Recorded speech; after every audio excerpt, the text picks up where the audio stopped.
for this preview of the online training modules within the ColoradoScaping certification program. We're just going to do a quick introduction of the materials and then get right into the preview. So hang tight with us for a little bit as we give a couple of details about the program overall. You want to move to the next slide, Mari? Thanks. I'm Melissa Emden. I'm the Programs and Education Director at ALCC. ALCC has partnered with CSU Extension to create the ColoradoScaping certification program, really equipping professionals for Colorado sustainability within Colorado and landscaping to best use our resources and water specifically in the best way to create sustainable landscapes that are designed to live here in Colorado, to be born here in Colorado and live here in Colorado. The program itself came about when several years ago. We've been working on this program for a few years now. The program came about a couple of years ago, really just sort of a combination of efforts with the ALCC, CSU Extension, and workforce and industry here in Colorado. Folks in the industry really looking for a program that encompasses sort of how to best care for our landscapes here in Colorado, using materials here in Colorado, and really just a lot of the programs that are out there that have come to Colorado through other places. This program really focuses on the Colorado, what makes Colorado unique, and making sure that we take care of the resources that we have here and the water situation that we have here. Do you want to move to the next slide, Mari? Again, here's some of the priorities around the program: water conservation, making sure, again, as we keep the Colorado nature of our landscapes and appreciating where we are and what kind of materials and plants and different things we have to deal with here. Align with the current regulations. As you know, water is becoming scarce, and the current situation with water is kind of moving into preliminary water restrictions as we go into drought preparations or possible drought for this year. Really aligning with some of those regulations about turf and about certain things here in Colorado that we're dealing with. This certification focuses a lot on plants, and that plants matter, and it's important to take care of those and to use the plants that are here in Colorado, and making sure we really focus on the plants more than anything else. Other things obviously matter too, but really this is sort of a plant forward, if you will, certification. This is a professional credential. It is designed for landscape professionals with at least 1 to 3 years of experience. So we're looking to focus this program for folks that are in that experience level, and really making it a professional credential informed by and designed by the folks at CSU Extension with their vast experience, as well as what's happening in the industry. And the industry folks are also in there, as well as ALCC. So it's sort of the combination of those entities working together really result in a professional credential that or material that will kind of have you go through it and result in a professional credential that you can be proud to have and share with your employer and share with your customers, letting them know that you really are a sustainability expert and a person that landscape professional that focuses in sustainability. Mari, do you want to go to the next slide? Thank you. So just a quick sort of overview as far as how the structure of the program goes. We'll get into the preview very shortly here. We just wanted to kind of go over these few basics here. The certification is sort of a two-part process here. The first part, which is available now, and we'll go through it here in a minute, is the online courses. There are 4 modules or 4 classes within the program: planning and design, installation, irrigation, and maintenance. Going through those online courses, we estimate will take you about 20 hours. The cost is $250, and registration is available now through CSU. The certification does require the additional part 2 of in-person courses, which are in the works right now. We plan to offer 1 to 2 courses in the fall of this year. Probably September and October is what we're looking at. Somewhere along the Front Range, the Denver area, or possibly further north or south. We have not confirmed the location yet, but we will very soon here, I hope. we're estimating the in-person will take 15 hours over 2 days. So we're looking at 2 full days, 2 full almost 8-hour days for that in-person course. The cost for that is $650 for ALCC members. There's an additional registration fee, or there's an if you're not an ALCC member, the in-person will cost a little bit more than that. Registration will be available on the ALCC website when that is available. So we're hoping that will be available by the end of May of this year. If you have any questions as we're going through the materials, just as an aside, please go ahead and put them in the chat. We have some time for questions at the end of the session. So just make sure you pop those in the chat if they come along, and we'll answer those as we can. So the online training, we're going to focus on that portion today.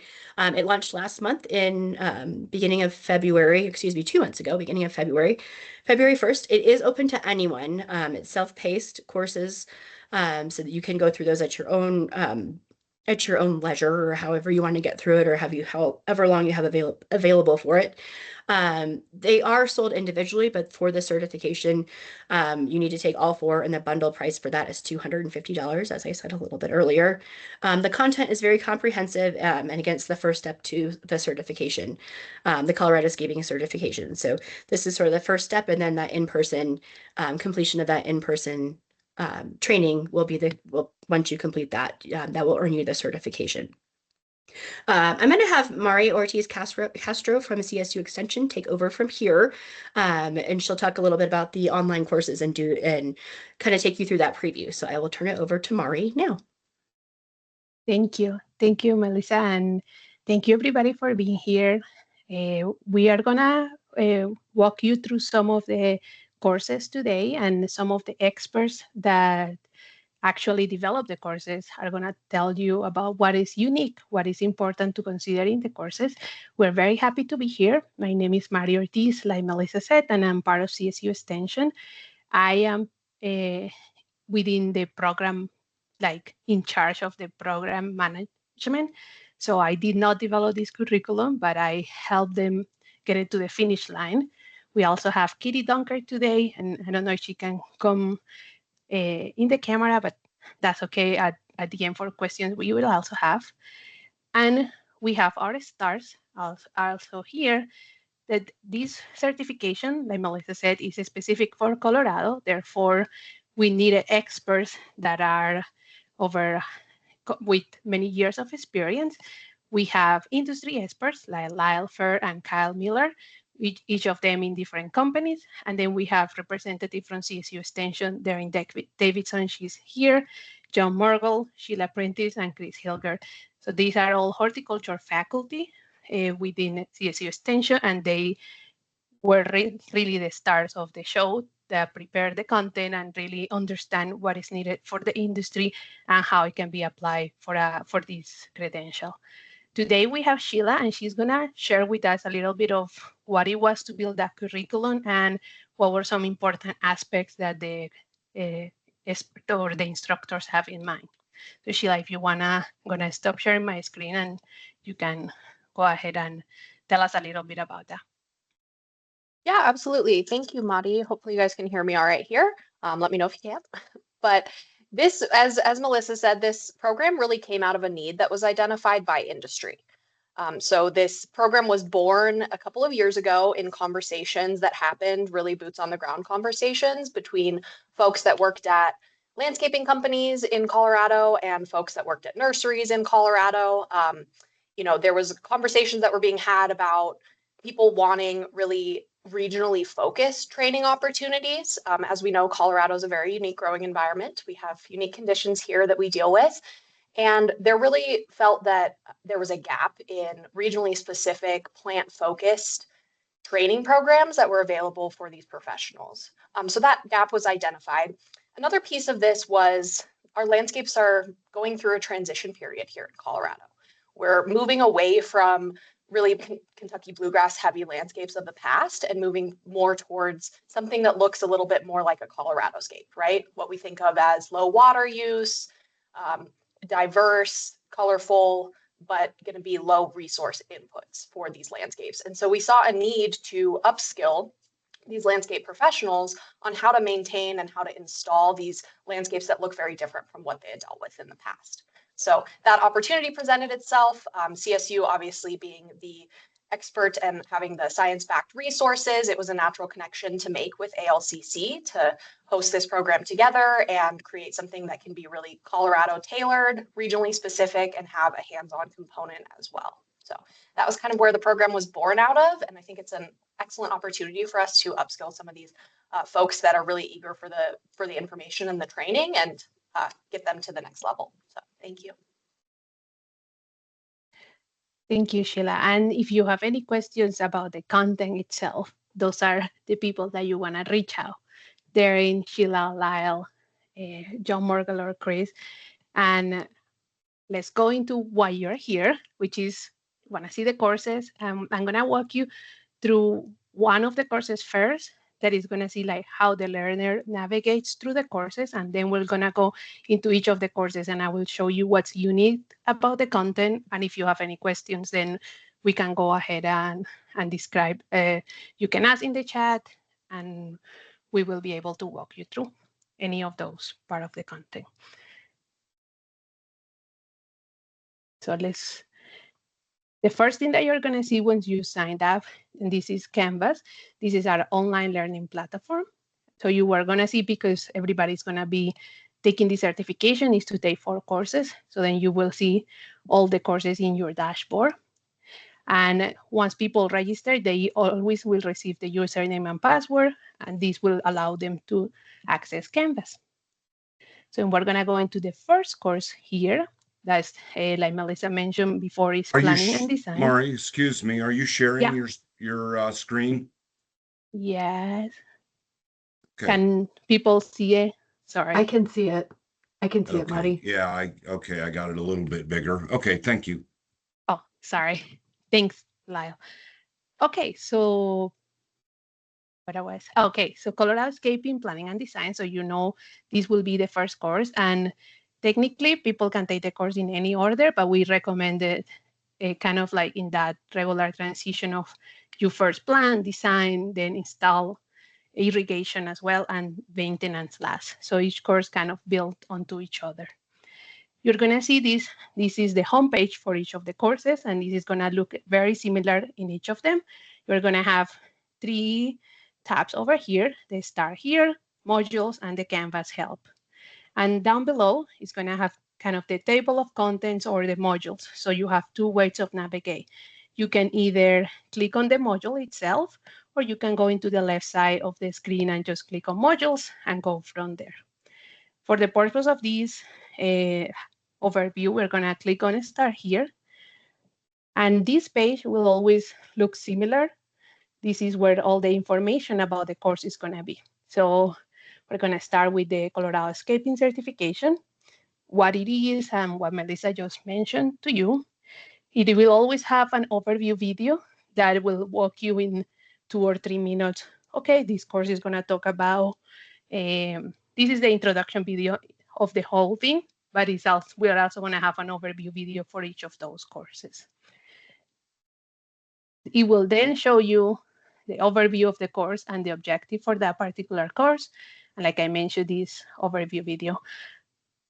It will also show you the course structure and the course completion criteria. So to pass each of the courses, you will have a final quiz and need to score 70% or higher in those quizzes. So then as we navigate through the course, then you will click on Next. And it will always show you these institutional policies that we have and how to reach out to if you need any help in terms of Canvas, or where to reach out for help if you have a technical issue or a technical problem with them. Last page on this course information, it will always be the authors, and this will help you kind of familiarize yourself who are the instructors building the course, and if you have any questions, where to reach out. So when in doubt, always go back to the homepage, and then you can go from there on each of the modules that you have. If you, let's say, I'm going to start. I already read on the course information. So each of the modules, we have an overview again, and it will have a special note or something to keep in mind about the module itself. For example, for botany, we know that it's very long. You can see down below how you can navigate. These have 12 pages, and it's one of our longest modules, but we want to make sure that you have a basic understanding of the plants, and the foundational portion of this is botany, and so that's why it's so long. Keep in mind that as you click on next, you will walk through all of the parts of the modules. I can show you here, for example, some of the modules, and we kind of try to make this different than other, or this is unique about the content, is that it has some interactive activities. So you can check, for example, the structures of leaf. You read about them, try the leaf types or combination. And then down below, you have an optional check onto, okay, hover over to see if you actually learn, or this is the bud, or this is the mid-read of the leaf, and it will help you kind of navigate through those interactive activities. That's one part of the interactivity that the course have, but we also have some what we call quick checks, which are kind of like quiz type questions, optional questions, and with multiple choices. And this is about what you just have been reading in the course. In this case, after this lesson about the plant parts, then they'll talk about how you can recognize, for example, plants can recognize from their name tags, or you can choose the option there. And you check your answer, and I was correct in this case. But if no, then this doesn't count as the quiz or anything. It's just for you to self-check what you have been read through the course. Okay, any questions so far about navigation, or not the course itself, but the parts of the interactivity, or any questions that you might be having? I don't see any, so I'll continue, and I'm sure more questions will come up. Then at the end of the course, if I click into the last piece, you will see that you'll say, okay, you have finished this module, click on next to load the next module, and this will show you. So if you click on next in each of the courses, in each of the pages, then it will just naturally walk you through each of the modules in order. You can, of course, go back to modules, and then that's another way to see where you are, or if you want to go back to read about fruits and seeds, then you can do that as well. Okay, and at the end of the course, let's say you went through all of these, you will see the course quiz, and this is the final one that you would need to pass with 70% or higher in each of them. I'm not gonna do anything, but you just click on begin, and it will show you all the questions.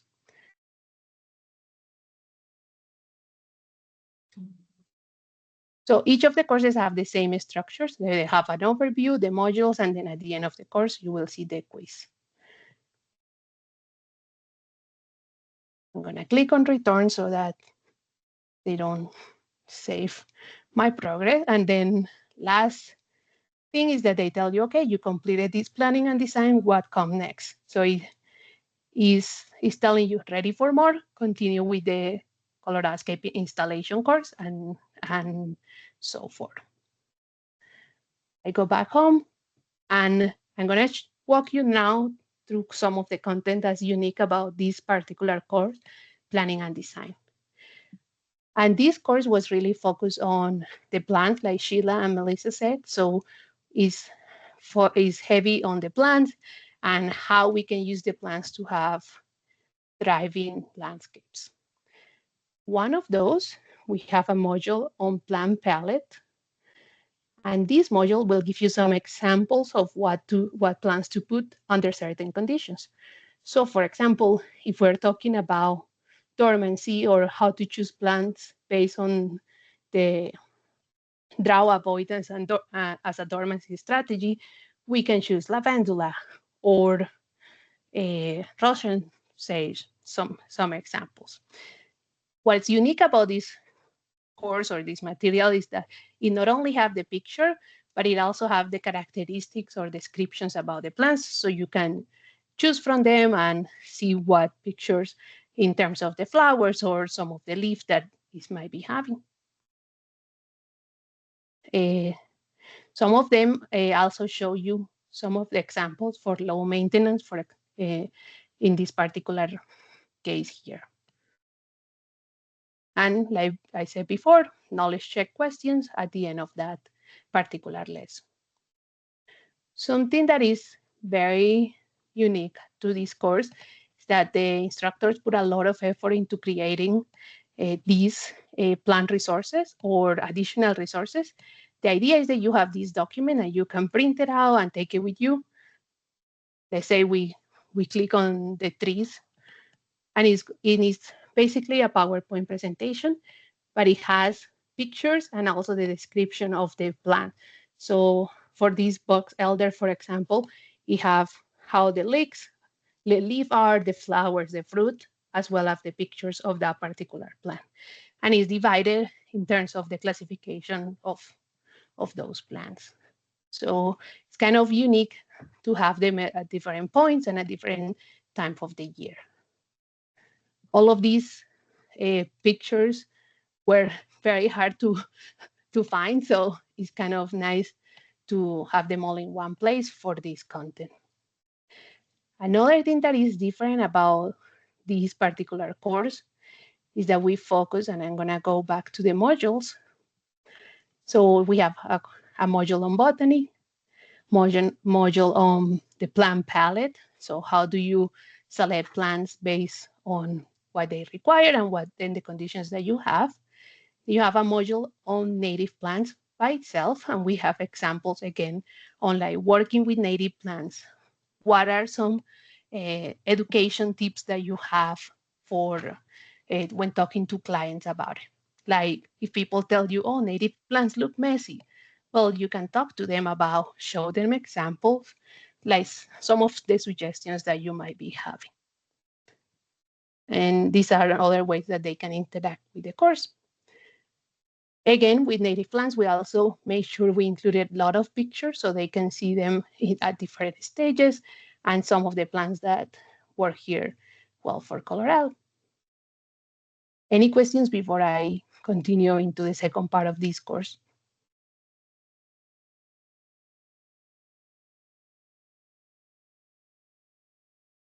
I do. Sorry, Mary. Yes, I had a question about, hi, how are you doing? Sorry, I couldn't find the mic. I'm not used to Teams either. A question about, are all these plants available on the market? Readily available? When you made your selections of the plants to pick, I saw some natives in there. I was like, where would I get that? There is a actual module that will, I think is the page after this one, that will say where to find them. And Sheila can speak more to it. Yeah, I can speak to this a little bit here, Ross.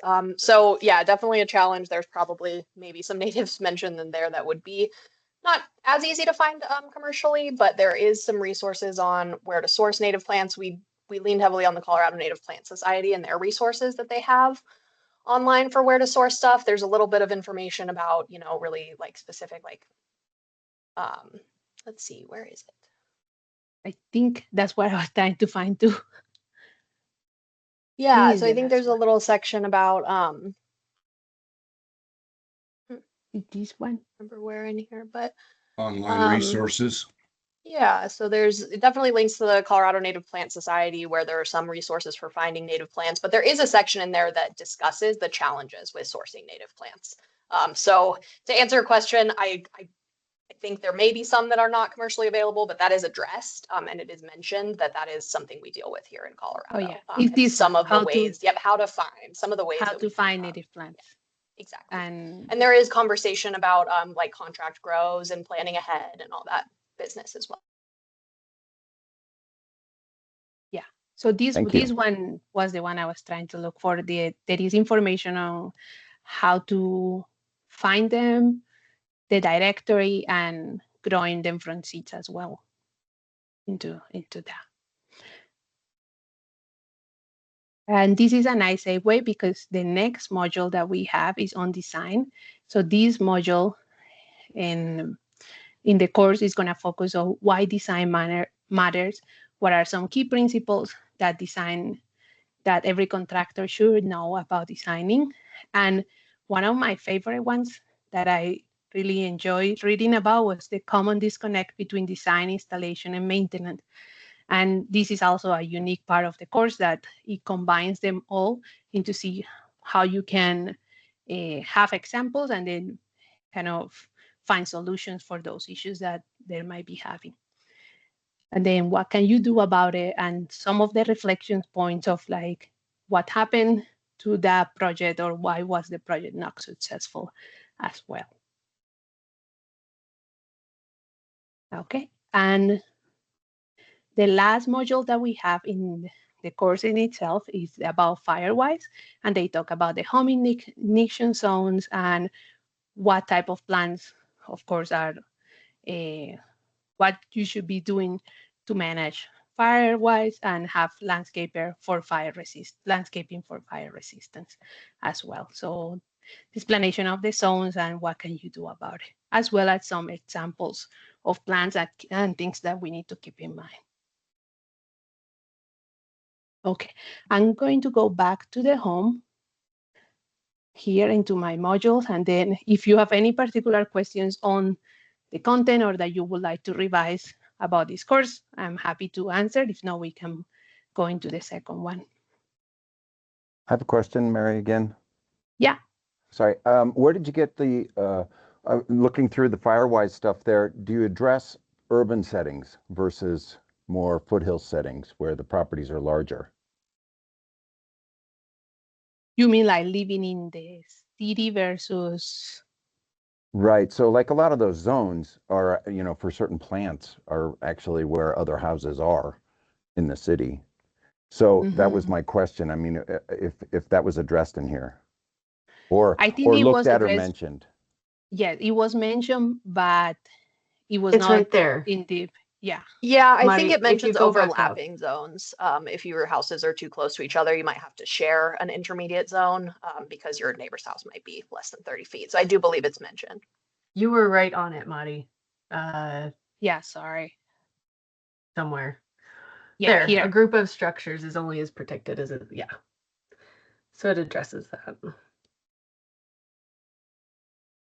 Yeah, over here. This is the one I was looking for. And something to keep in mind about this one, for example, it doesn't tell you like, oh, this plan or not this plan. Is more of thinking critically on where are you planning to put them beforehand rather than fixing what is already done. Okay. Any other comments? I'm going to go back to the module so you can check them out and see.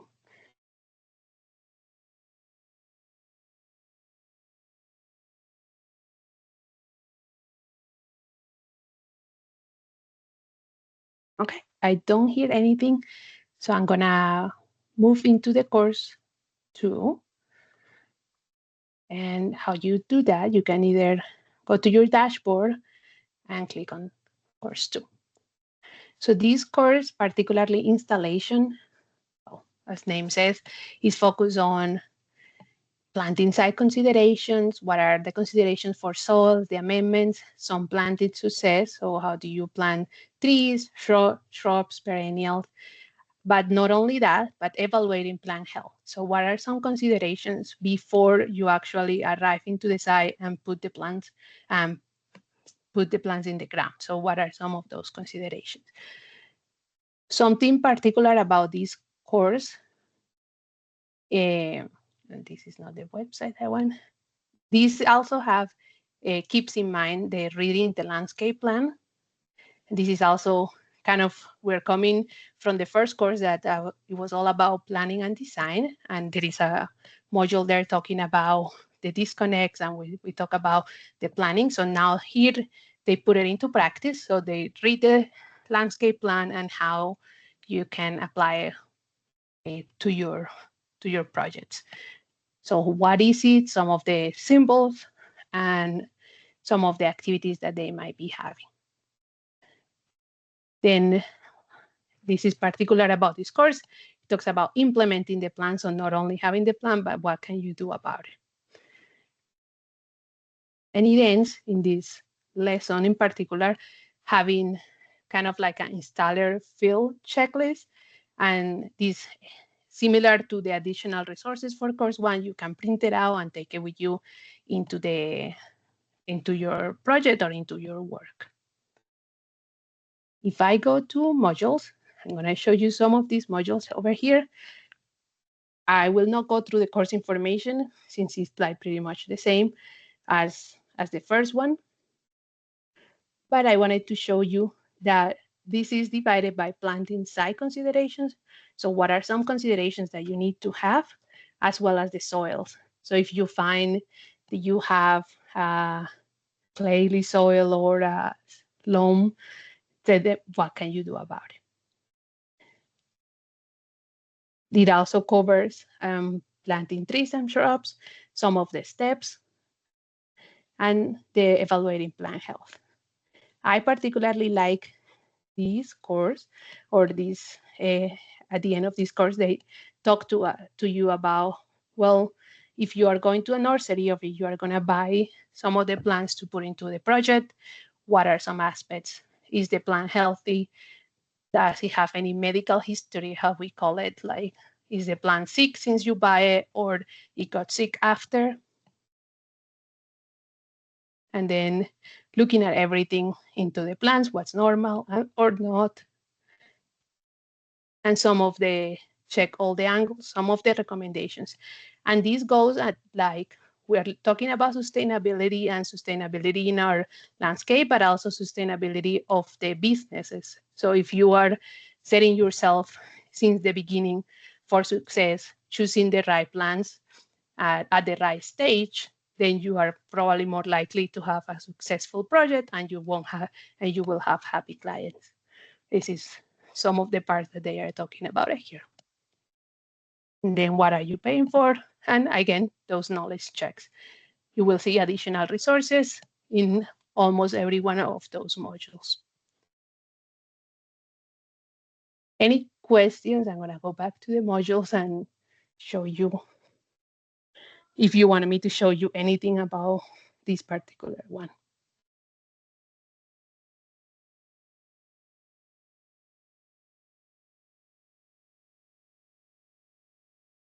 Oh, and you will see soils is also the second one that is the longest.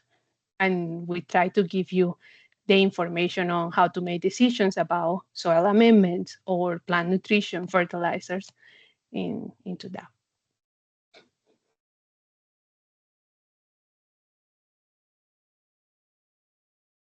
Okay, I don't hear anything or see any questions, so I'm gonna go back home and go into the third course that you are probably very interested about, and this is gonna be Lyle is gonna come and talk to us about how they define or how they work on this curriculum. And I want to mention or have a disclaimer that this course is not intended to replace the other certification that is just for irrigation, the QUEL. This is supplemental to that. And so Lyle, I'm going to stop sharing, and if you want to talk to us, and then I can show some of the content as well. Yeah, go ahead and continue sharing if you Awesome. would, and Yes. I'll just sort of prompt you. I think everybody getting the structure of these courses.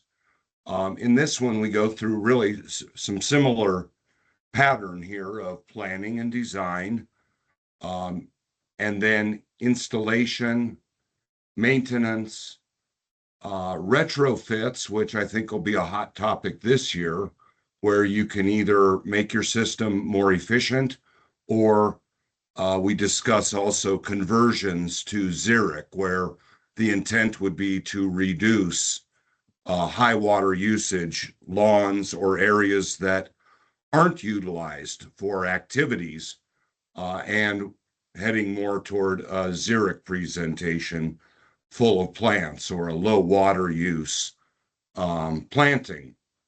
In the planning and design, right there, Mari, we go through really the basics that I think are often overlooked, honestly, by contractors who don't have a lot of experience. And we're hoping to pull in that market of people who have been shown things, but maybe don't really understand the why. They were told to do it this way. This, we really wanted to let them know why to do it that way. Using proper and appropriate backflow to not contaminate our water sources, and how those have to be installed and which type and at what height. We do, and so we go through the traditional bucket test, and that way they can scale the system appropriately to the supply and avoid putting in a system that doesn't work, frankly, and doesn't cover the area. So there are videos in here. We speak about pressure and go through the basics of designing and or planning a system. Here we're showing all of the photos of all the different terms that are very common in a system, from point of connection right down to the head or drip emitter. So we show and we discuss potable versus non-potable water and how to identify those on sites or in your installation to make sure you are identifying that for the safety of the public at large.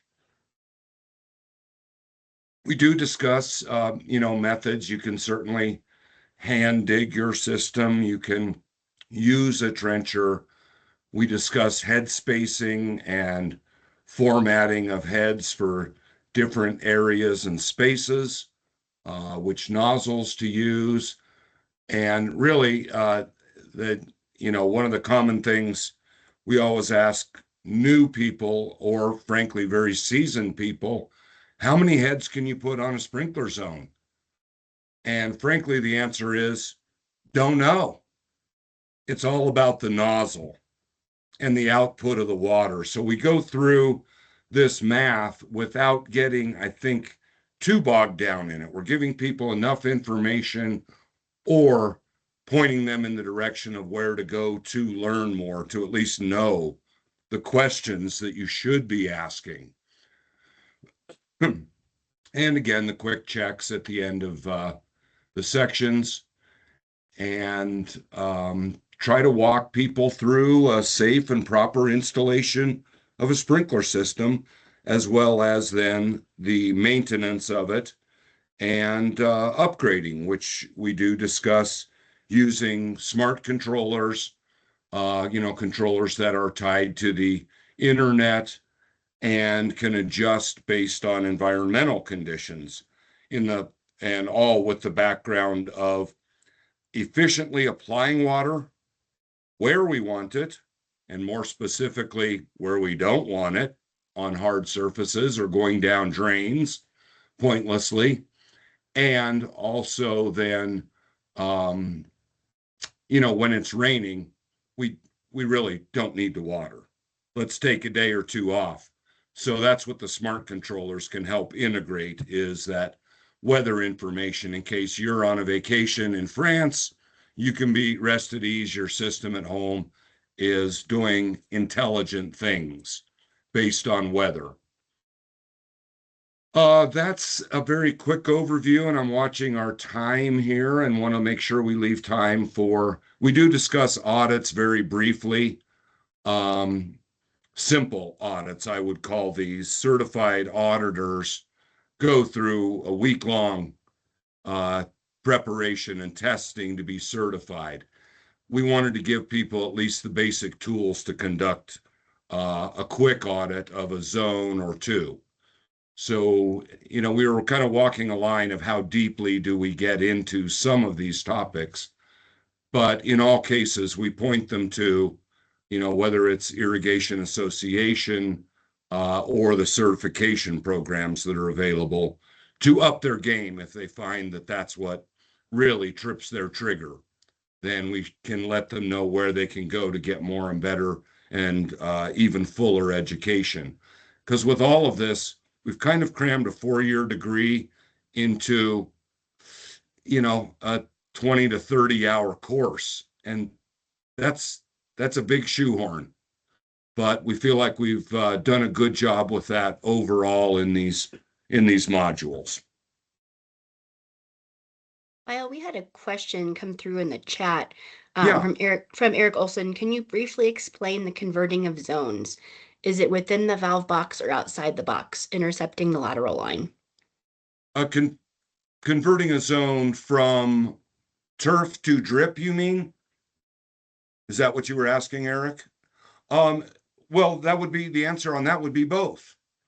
We would need to work in the valve box because we need to add a filter for that valve so that it keeps small particles from plugging drip emitters, if that's what we're headed for, taking sprinkler heads on lawns out and then introducing drip. We would need to alter that valve or at least add the strainer. And from that point, you could completely abandon the old lines and start right at the valve and come up, slightly at grade or slightly below and install new drip pipe everywhere. Or you could take just a head off you could cap the heads, except one at the end of the line, and connect your drip to that, and then you don't have to do any digging. So there's multiple ways to do that. I don't think we discuss that in depth. It's a great question, but we also do want people to hire landscapers who know how to do this. So we don't want to give all the secrets away. I just wanted to know that difference. We teach this class up here in Fort Collins, and I just try not to dig up that valve box for any reason. Due to that valve box has been set in the ground for X amount of years. It's already settled. The pipes are good. So I'm just wondering, I know that when I was down in Thornton, they wanted me to dig the valve box up and add the strainer on. And, once you put a pipe wrench or a channel locks on an old piece of PVC, you're going to hear this really great sound that means I'm going to be here a lot longer than I wanted to be. So yes, sir. Yeah. And it's tough. It depends on the space in the valve box. If there's already 3 or 4 valves in the box, you're probably going to have to do a manifold rebuild on that. And yes, landscaping does involve digging.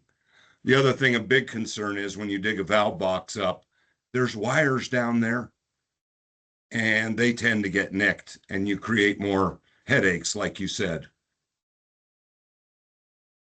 Any other questions on irrigation?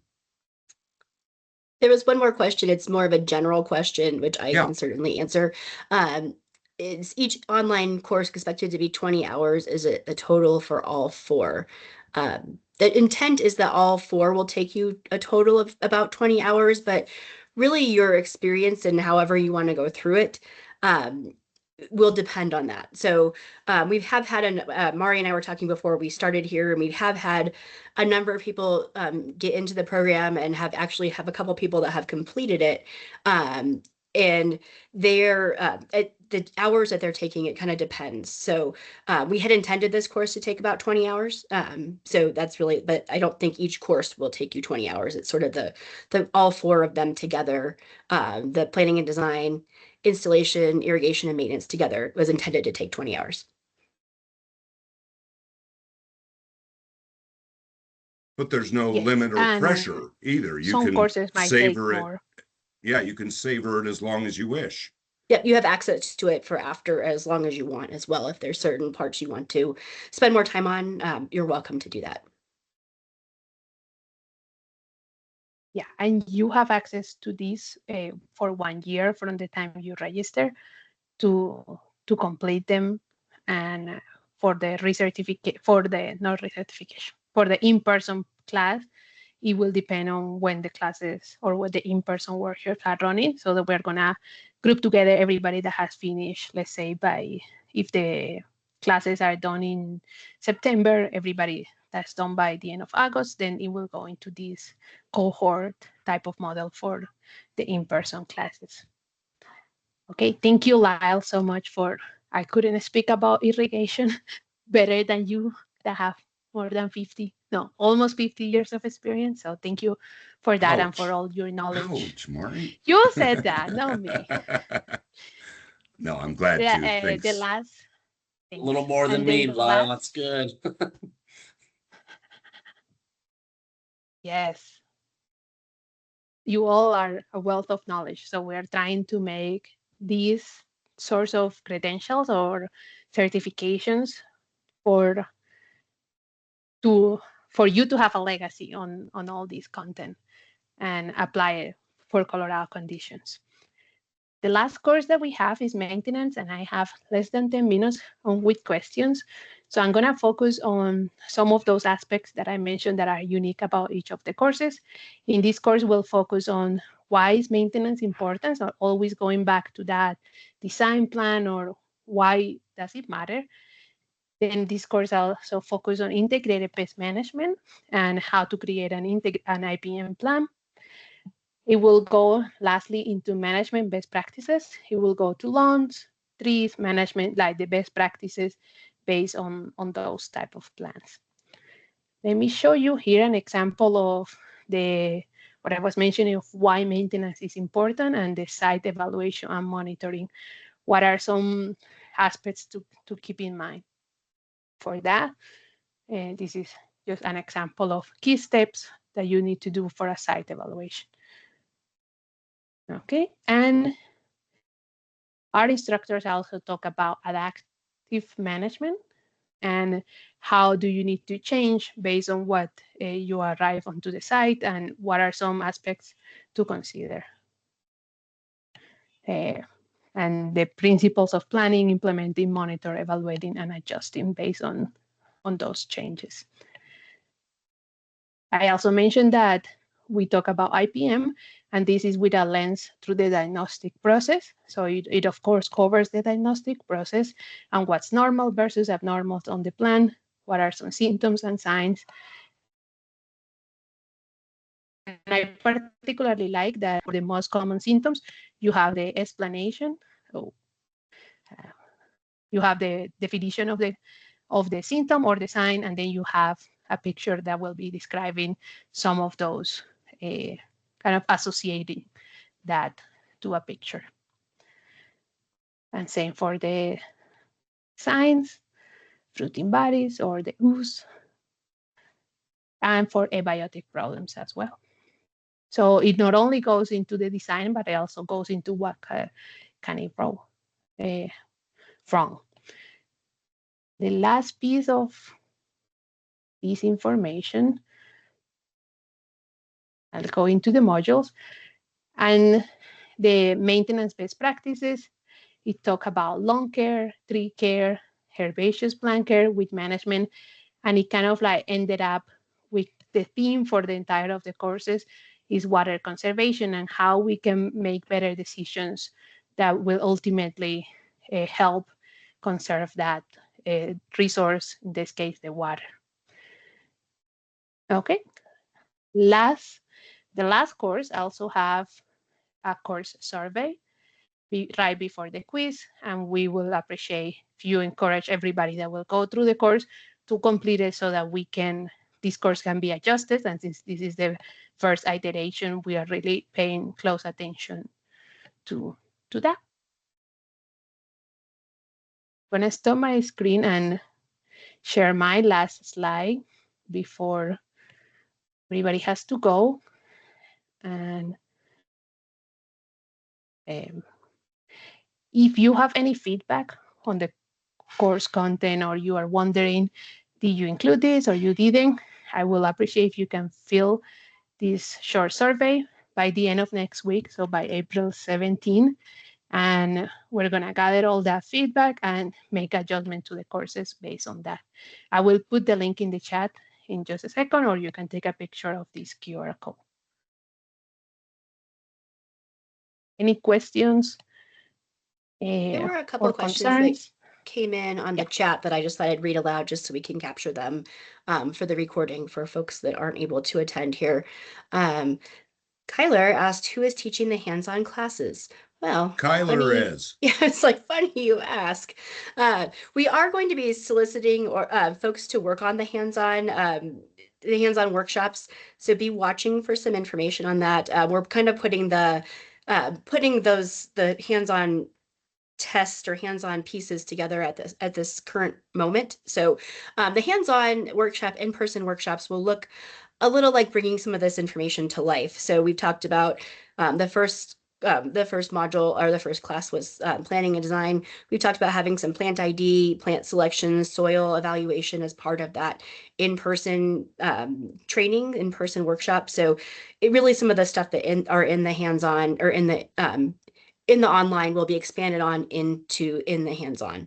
So so that's kind of, and we will be soliciting instructors for each of those different areas. So stay tuned. If you're interested in helping out with the hands-on in-person trainings, please message me, and I'm happy to connect you with the folks that are working on that right now. And we're kind of looking for additional folks to get involved in that. So let me know if you're interested. One of the next questions is 10 questions per course a rigorous enough test? Is there a final test that would happen during the in-person sessions before you are certified? Yes, we are working in evaluations to each of those in-person skills demonstrations. We are going to have evaluations of sort of applying those skills as part of the certification. So be watching for that in the in-person.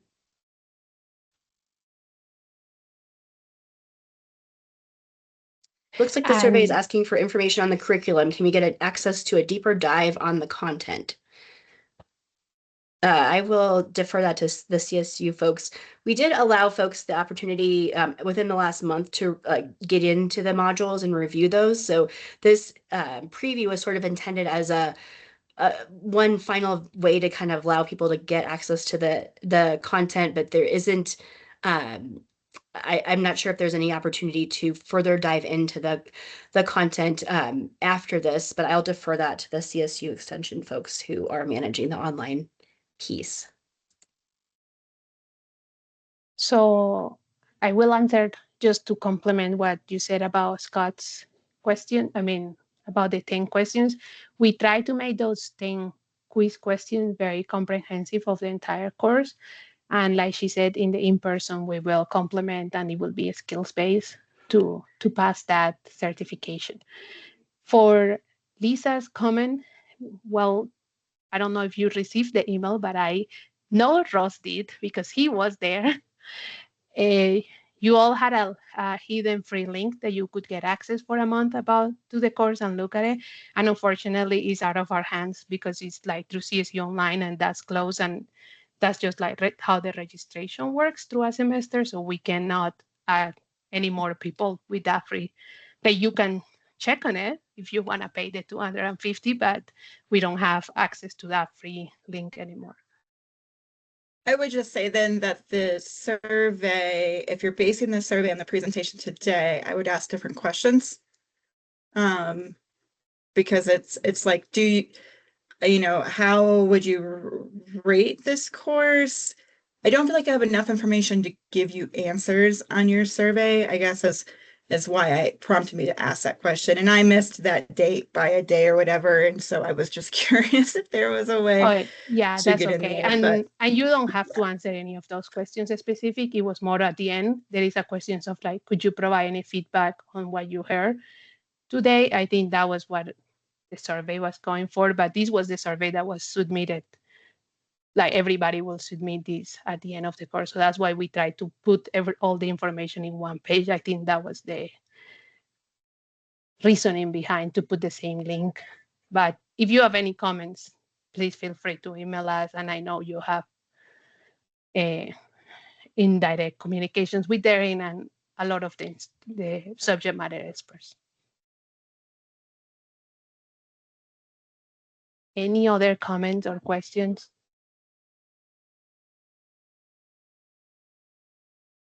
The real intent here is, and it was interesting. I saw Eric, you were asking, and you're obviously an instructor. Instructors love tests and robust ones.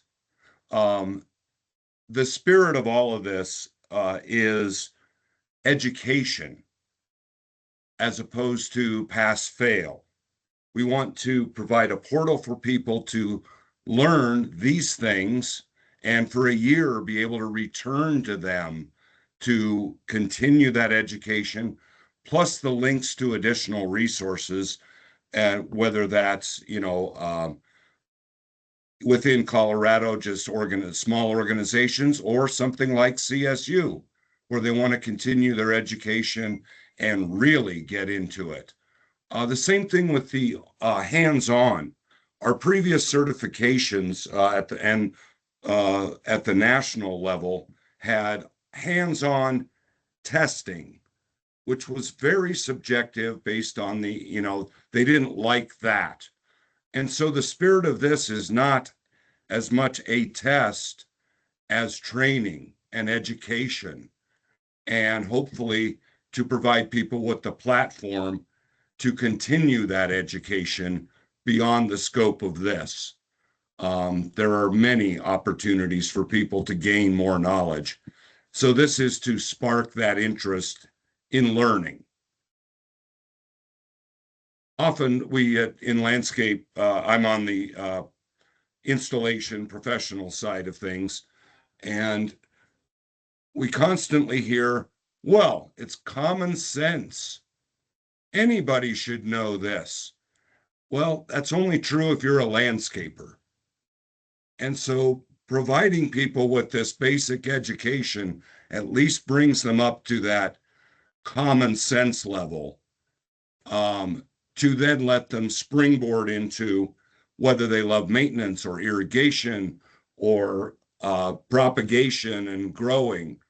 So we wanted this to be that platform to let them then target their own course throughout the industry and the profession.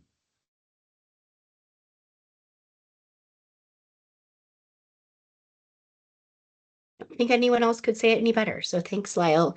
And really, is when we started this process back a couple years ago, one of our first conversations was really, how does this fit into a professional pathway, a career pathway? And we had a lot of great conversation about that and linking it with other certifications. So really, we developed this really to educate and to really help train the landscape industry here in Colorado and make sure that we're professional, we're doing things the right way. And really that training aspect was very important to us. So I can't say anything else other than that, but I think Lyle said it great. We're kind of at the end of our time today. Just as kind of some final closing thoughts and next steps, I really appreciate everyone being here today. I will go ahead and send out the recorded session if you want to share this with others. And anyone who wasn't here will get it as well. If you have any feedback, please feel free to email me directly, use that survey. If there's anything that's not covered in the survey, please let me know directly and we can respond. We're working kind of full steam on the in-person workshops. So if you have any interest in getting involved in those as well, please reach out to me and we will get you connected with the folks that are working on that. But yeah, we really appreciate you being here today. I'll follow up with sending the recording. Let me know if you have any questions. Otherwise, we hope this was valuable. We hope you were able to get a good feel for what the online training classes look like, and look forward to kind of seeing some of you in the modules going forward, hopefully, or others from your organizations. In the meantime, let us know if you have questions, and otherwise have a great day. Thank you again for joining us.